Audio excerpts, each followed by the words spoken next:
మీ అందమైన ప్రయాణం ప్రారంభించండి. 49 మీ తల్లిదండ్రులు కావాలనే కలలను సాకారం చేయడానికి సహాయపడుతుంది.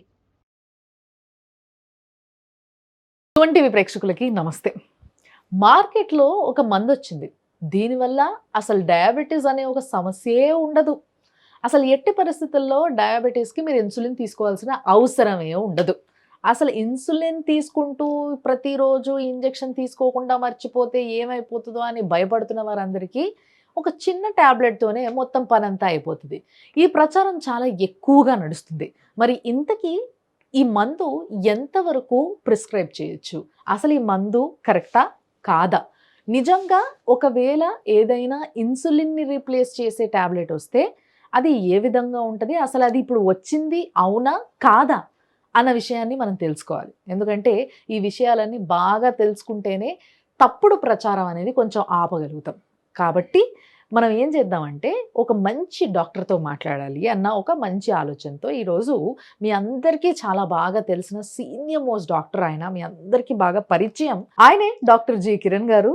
Physician, diabetic consultant and counsellor కూడా. కాబట్టి ఆయనతోనే మాట్లాడి అసలు ఏంటి? ఇది వాడాలా? వాడొద్దా? లేకపోతే దొరికితే కొనేసుకొని ఏసేసుకుంటారేమో అని భయానికి వెంటనే సార్‌ని పిలిపియడం జరిగింది. సార్ నమస్తే. నమస్కారం అమ్మా. సో సార్ యాక్చువల్‌గా ఈ వార్త వినంగానే కొంతమంది ఫుల్ ఖుష్ అయిపోయినారు.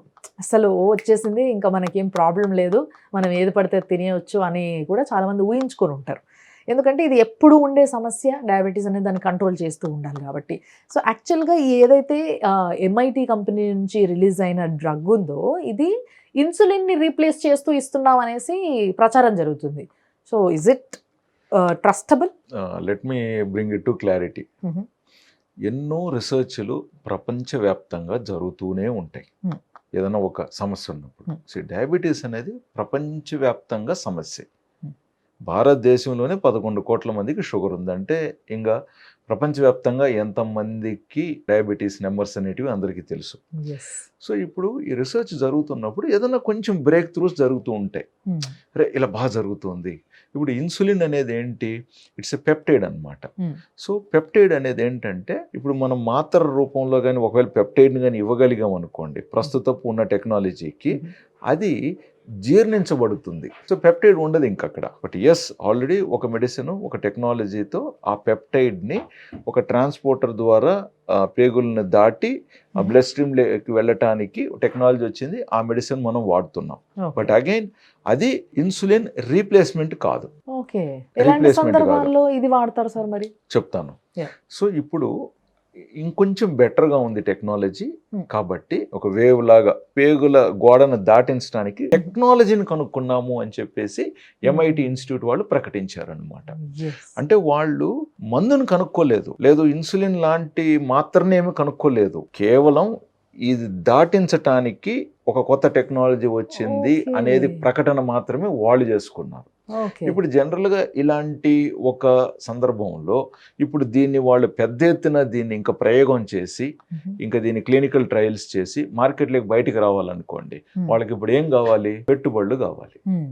అంతే కదా, రీసెర్చ్ ఫర్దర్గా తీసుకెళ్ళాలి కదా మేడం. కమర్షియల్గా ఇప్పుడు ఫార్మాస్యూటికల్ కంపెనీస్కి ఇది ప్రూవ్ చేస్తే కానీ అప్పుడు వాళ్ళు దాంట్లో మాత్ర తయారు చేసి తీసుకురావడానికి చాలా టైం పడుతుంది. కనీసం 10 ఏళ్ళు పైగా పడుతుంది. ఆ టెక్నాలజీని ప్రూవ్ అవ్వాలి. Clinical trials phase 1, phase 2, phase 3 వరకు వచ్చితే కానీ మనకు అందుబాటులోకి రాదు. సో చూడండి ఇప్పుడు ఏమైంది, ఇలాంటి రీసెర్చ్లో ఇలాంటి టెక్నాలజీ వచ్చిందని న్యూస్ పేపర్లో వచ్చింది. ఇక్కడ ఏమవుతుందంటే డాక్టర్స్ ఎవరైతే రెగ్యులర్గా కష్టపడి డయాబెటీస్ పేషెంట్స్ని వైద్యం చేస్తూ వాళ్ళ ఆరోగ్యాలు కాపాడుతూ బిజీగా ఉంటారో ఇప్పుడు ఇలాంటి న్యూస్ చదివిన వారు ఆసక్తిగా డాక్టర్తో కూడా సార్ ఈ మందు వచ్చేసిందా సార్ ఎప్పుడు రాసిస్తారన్నారు అనుకోండి. ఓకే, ఒక పేషెంట్కి డాక్టర్ ఎక్స్ప్లెయిన్ చేస్తారు. అలా కాదండి, అది వచ్చినప్పుడు చూద్దాం, ఇప్పుడు మీ మందులు ఇవి వాడుకుంటూ మీరు ఆరోగ్యంగా బాగున్నారు, మీరు పద్ధతిగా వాడుతున్న మందుల్ని మిస్ అవ్వకుండా మీరు ఏదైతే ఆల్రెడీ పద్ధతిగా డైట్ పాటిస్తున్నారో ఆ డైట్ని ఆచరిస్తూ మీరు ఏదైతే ఇప్పుడు వ్యాయామం అని యోగాని చేసుకుంటూ మీ హై షుగర్స్ని ఇప్పుడు మంచిగా కంట్రోల్లో పెట్టుకొని పద్ధతిగా పాటిస్తున్నారో ఇవన్నీ ఆచరిస్తూ ఉండండి. ఆ మందు అందుబాటులోకి వచ్చినప్పుడు ఒకవేళ అది మీకు అవసరం అయితే అప్పుడు ఆలోచిద్దామండి, బయలుదేరండి అని చెప్తారు డాక్టర్. ఒకరికి చెప్పారు, రెండో వారికి చెప్పారు, మూడో వారికి చెప్పారు, ఇప్పుడు నాలుగో వారికి అదే ఓపిక ఉంటుందా? ఉండదు. సో అక్కడ ఏమవుతుందంటే డాక్టర్ పేషెంట్స్ మధ్యన ఇలాంటి ప్రచారాల వల్ల డిస్టర్బెన్సెస్ వస్తున్నాయి. ఇప్పుడు ఇలాంటి ప్రకటనలు గతంలో కూడా చూసాం. మనకు ఇండియాలో కూడా చాలా వరకు చాలా ఛానల్స్లో కూడా ఒక ట్యాబ్లెట్ 5 రూపీస్, రోజుకు 3 పూట్ల 2 వేసుకోవాలి అని చెప్పేసి, ఇది వేసుకుంటే మీకు షుగర్ మటుమాయం, 300 ఉన్నా 400 ఉన్నా షుగర్ ఇంకా మీకు తిరిగి ఉండదని చెప్పేసి యాడ్స్ ప్రతి ఛానల్లో, టీవీ ఛానల్స్ లో వచ్చాయండి. తర్వాత 2006 లో ఒకటి ఓరల్ ఇన్సులిన్ అని 2005-6 లో ఆ టైం అది Bengaluru pharmaceutical company first time మనకు ఇండియాలోనే ఇన్సులిన్ మ్యానుఫ్యాక్చర్ చేసి, అంతకు ముందు ఇన్సులిన్ రేట్ ఎక్కువ ఉండేది. మనం కంప్లీట్ గా డెన్మార్క్ నుంచి దిగుమతి చేసేవాళ్ళం ఇన్సులిన్. సో వీళ్ళు ఇండియాలోనే కంప్లీట్ మ్యానుఫ్యాక్చరింగ్ అనమాట, కంప్లీట్ మ్యానుఫ్యాక్చరింగ్ వచ్చింది. సో ఆ ఇన్సులిన్ కూడా అద్భుతం. దానివల్ల ప్రపంచవ్యాప్తంగా ఇన్సులిన్ ప్రైస్ కూడా తగ్గినాయి. ఇప్పుడు ఆ కంపెనీ తయారు చేసే ఇన్సులిన్ మనకు బ్రెజిల్కి కానీ అమెరికాకి కానీ చాలా దేశాలకు ఎగుమతి అవుతుంది. అంతేకాకుండా ఆ కంపెనీ మలేషియాలో కూడా ఇన్సులిన్ మ్యానుఫ్యాక్చరింగ్ యూనిట్ కూడా పెట్టింది అనమాట. కానీ బిగినింగ్లో వీళ్ళు తీసుకొచ్చినప్పుడు ఇన్సులిన్ని మేము ఓరల్ ఇన్సులిన్ కూడా తీసుకురాబోతున్నాము, రీసెర్చ్ భయంకరంగా జరుగుతుంది దీని మీద అని ప్రకటనలు కూడా చేశారు. సో కంపెనీ షేర్ మార్కెట్లు పెరిగింది. వీళ్ళు ఏదైతే ఇంజెక్టబుల్ ఇన్సులిన్ తీసుకొస్తున్నారో ఇది కూడా మంచి అందుబాటులోకి వచ్చింది.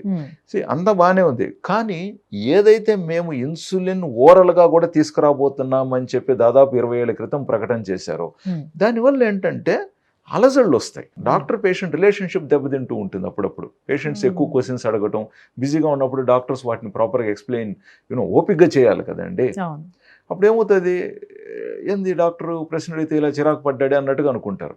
మీకు నిజంగా ఆరోగ్యానికి సంబంధించిన అవసరాన్ని గురించి మీరు అడుగుంటే డాక్టర్ ఓపికగానే ఎక్స్ప్లెయిన్ చేసేవారు. అంటే ఈ లెక్కన అసలు ఓరల్ గా వేసుకొని ఇన్సులిన్ రాలేదు ఇంతవరకు లేదు మేడం, ఇంతవరకు లేదు. ఓకే, ఇది న్యూస్ క్రియేట్ చేయడానికి లేదా ఆ పర్టికులర్ వాళ్ళు ఆ వ్యూవర్షిప్ని పెంచుకోవటానికో లేదా what ever but it was not for a real doctor కి అది యూస్ఫుల్ అయ్యే ఇన్ఫర్మేషన్ గా అయితే కాదండి. It is an information, but అందుబాటులో ఉన్నప్పుడే కదండి. ఇప్పుడు ఒక డాక్టర్గా ఇప్పుడు నేను మీకు ఎప్పుడు ఇస్తాను, అది ఇండియాలో ప్రిస్క్రిప్షన్కి వ్యాలిడ్గా డ్రగ్ లాంచ్ అయ్యి రిలీజ్ అయ్యి రెడీగా ఉన్నప్పుడు, ఫార్మసీలో ఉన్నప్పుడు నేను మీకు రాయగలుగుతాను. సో అట్లా అలజడులు అనమాట. సో ఇంతకుముందుగా నేను ఒక డ్రగ్ గురించి చెప్పాను. ఫైనల్గా ఈరోజు ఆ డ్రగ్ మార్కెట్లో లేదు. ఎంతో మంది పేషెంట్స్ అది కొనుక్కున్నారు ఆన్లైన్లో.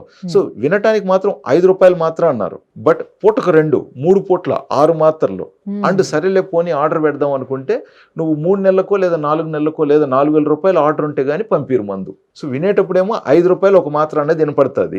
కానీ చివరికి మీరు ఫోన్ చేశారనుకోండి, స్క్రీన్ మీద కనపడుతున్న ఫోన్ నెంబర్కి అది మినిమం 4,000 రూపాయలు ఆర్డర్ ఉంటే గానీ మేము పంపించమని చెప్పి ఒక మాట. తర్వాత ఏమన్నా తర్వాత మీ షుగర్ తగ్గకపోతే మీ పూర్తి మందులు మీ పూర్తి డబ్బు వెనక్కి అంటారు.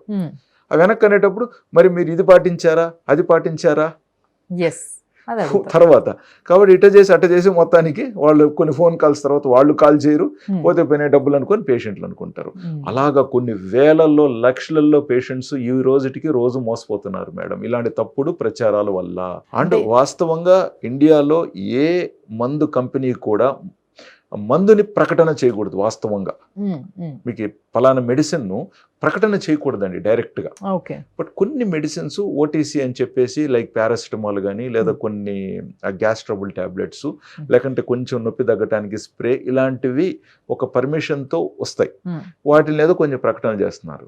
బట్ యాక్చువల్గా మెడిసిన్స్ని ప్రకటన చేయకూడదు. ఆ లాలో ఉన్న లొసుగుల్ని చూసుకొని వీళ్ళు ఏదో ఒక రూపంలో ప్రకటనలు తయారు చేసుకొని షార్ట్ టర్మ్ బెనిఫిట్స్ కోసం, షార్ట్ టర్మ్ గెయిన్స్ కోసం వాళ్ళు ఇవి చేస్తూ ఉన్నారు.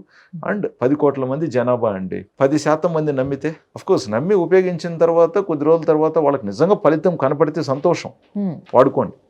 దానివల్ల ఏ లివర్కి కిడ్నీకి దుష్ఫలితాలు లేకుండా ఉంటే. బట్ మీరు వాడుతున్నారు, షుగర్ తగ్గలేదు, పైగా స్లోగా షుగర్ పెరుగుతోంది. గతంలో ఇచ్చిన డాక్టర్ మందుల్ని పక్కన పెట్టి మరి ఇవి వాడిన తర్వాత మీకు షుగర్ తగ్గి ఉండింటే సంతోషం, బట్ షుగర్ అలా తగ్గకుండా ఇంకా ఎక్కువ అవుతూ ఉంది. అటువంటిప్పుడు మీరు మళ్ళీ ఏమనుకుంటారు?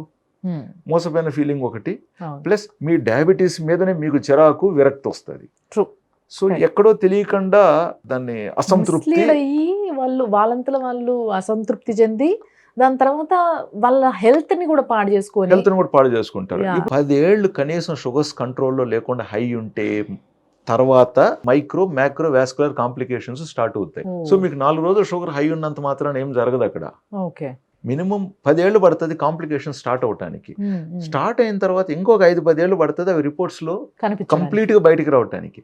ఆ తర్వాత మీరు మళ్ళీ రివర్స్ వెళ్ళలేరు. అక్కడ ఏదైతే kidney damage, heart damage, liver damage, I damage జరుగుతుందో అది రివర్స్ రాదు, అది ఇంకా ప్రోగ్రెస్ అయిపోతుంది. మహా అంటే దాన్ని మనం ప్రోగ్రెస్ని అరెస్ట్ మాత్రమే చేయగలుగుతాం. సో ఫైనల్గా టు కన్క్లూడ్, దయచేసి మీరు ఎటువంటి కొత్త ప్రయత్నాలు చేయాలనుకున్నా మీ డాక్టర్కు చెప్పి సంప్రదించి దీన్ని కావాలంటే ప్యారలల్గా గాను లేకుంటే డాక్టర్ పర్మిషన్ ఇస్తే సబ్స్టిట్యూట్ గాను మీరు ట్రై చేయండి. బట్ ఆఫ్టర్ ఇదంతా విన్న తర్వాత నాకు ఒక్క క్వశ్చన్ అడగాలనుంది సార్. అంటే ఓరల్గా ఇన్సులిన్ వచ్చే అవకాశం ఉందంటారా ఫ్యూచర్లో? ఉండొచ్చు, మనం నమ్ముతున్నాం. ఎందుకంటే ఇప్పటికే ఎన్నో అద్భుతాలు జరిగాయి. 120 ఏళ్ల క్రితం ఒకరికి షుగర్ వస్తే నెక్స్ట్ డెత్తే. తర్వాత 1920-21లో అద్భుతంగా ఇన్సులిన్ అనేది కనుక్కున్నారు కెనడాలో. అండ్ దాన్ని అద్భుతంగా లక్కీగా కమర్షియల్ ప్రోడక్ట్గా దాన్ని, అంటే నా ఉద్దేశం ఏంటంటే మాస్ ప్రొడక్షన్ చేయగలిగారు. ఏదో ఒకరికి 10 మందికి 20 మందికి లాగా కాదు, దాన్ని ఇండస్ట్రియలైజేషన్ లాగా దాన్ని అందరికి అందుబాటులోకి తీసుకురాగలిగారు. తర్వాత ఎన్నో వేల లక్షల మంది ప్రాణాలు కాపాడారు. బాగుంది. ఆ తర్వాత ఒక్కొక్క మాత్రలు కనుక్కున్నారు. ఫస్ట్ కనుక్కునేది ఇన్సులినే 1920s. తర్వాత 1950s, 60s, 70s, 80sలో ఒక్కొక్క గ్రూప్ ఆఫ్ మెడిసిన్స్ వస్తూ వచ్చాయి. కాబట్టి ఇన్సులిన్ అవసరం కూడా తగ్గింది.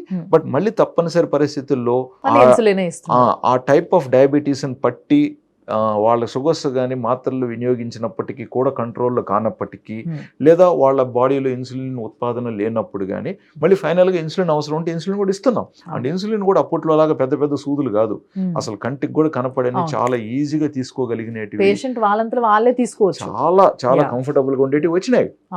అండ్ షుగర్ టెస్టింగ్ ఒకప్పుడు ఎంత కష్టం అయ్యేది. ఇప్పుడు ఇంట్లో ఒక చుక్క బ్లడ్ ఆడు పడేస్తే అది ఇస్తుంది, లేదా బ్లడ్ కూడా లేకుండా ఈ రోజు మన సెన్సార్స్ వాడుకుంటున్నాం.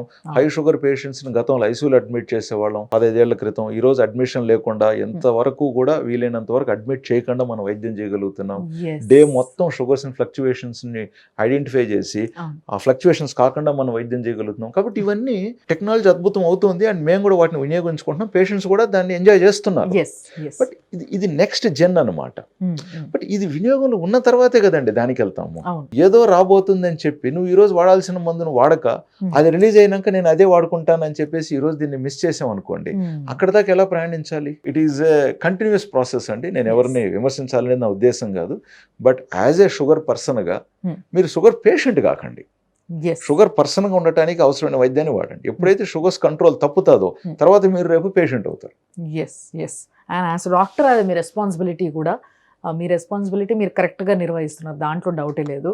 బట్ నిజంగా ఇక్కడ చాలామంది నోట్ చేసుకోవాల్సిన పాయింట్ ఏంటి అని అంటే, ఒక ప్రొసీజర్ అనేది జరిగింది 1920s నుంచి, ఇన్సులిన్ దగ్గర నుంచి ట్యాబ్లెట్స్ ప్రతిదీ కూడా ఏది నిజంగా పేషెంట్స్ పైన కరెక్ట్గా పనిచేస్తుంది అన్నీ చూసి డాక్టర్స్ కూడా దాని గురించి బాగా తెలుసుకొని అప్పుడే ప్రిస్క్రైబ్ చేయడం జరుగుతుంది.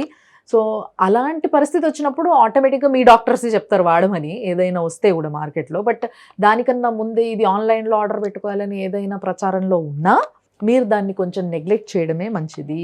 ఎందుకు అనంటే మీ డాక్టర్ ఎన్నో సంవత్సరాలుగా మిమ్మల్ని చూస్తున్న వారికి మీ షుగర్ లెవెల్స్ ఎట్లుంటాయి, మీ బాడీలో ఎలాంటి కండిషన్స్ ఉన్నాయి అండ్ మీ ఆర్గన్స్ ఎట్లా నడుస్తున్నాయి, వాటిపైన ఎఫెక్ట్ పడకుండా మీ షుగర్ని ఏ విధంగా కంట్రోల్లో పెట్టాలి, ఇవన్నీ జాగ్రత్తలు తీసుకున్న వాళ్ళు కాబట్టి వాళ్ళకి బాగా తెలుసు. మీ ఆర్గన్స్ని మీ చేతులారా పాడు చేసుకోకండి. సో ఇలాంటివి మాత్రం అస్సలు ఎంకరేజ్ చేయకండి. అండ్ ఒకవేళ మీకు అలాంటి ఆశ ఏదైనా కోరిక పుడితే కూడా మీ డాక్టర్స్తో ఒకసారి మాట్లాడండి. దెన్ వాళ్ళు ఏం చెప్పాలో అది చెప్తూ ఉంటారు. So thank you sir, thanks a lot. ఇలాంటి చాలా అపోహలు, ఇలాంటి చాలా ప్రమోషన్స్ మార్కెట్లో తిరగడం వల్ల చాలామందికి నష్టం జరుగుతుంది. దాన్ని ఆపే ప్రయత్నంలో మీరు ఒక అడుగు ముందేసి మా స్టూడియోకి వచ్చినందుకు థ్యాంక్స్ అలాట్.